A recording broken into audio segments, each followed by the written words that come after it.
¿Sabías que en Ecuador existe un árbol que, según los locales, camina por sí solo? Se llama Socratea exorrhiza, pero muchos lo conocen como el árbol que camina. ¿Por qué? Porque tiene raíces aéreas que crecen en diferentes direcciones.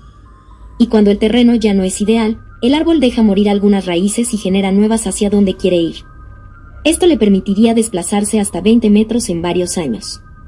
Aunque los científicos aún debaten si realmente camina, muchos nativos aseguran que han visto su movimiento con sus propios ojos. ¿Tú qué crees? ¿Es ciencia o estamos ante un verdadero árbol viajero? Revisa el canal y no olvides suscribirte para más misterios.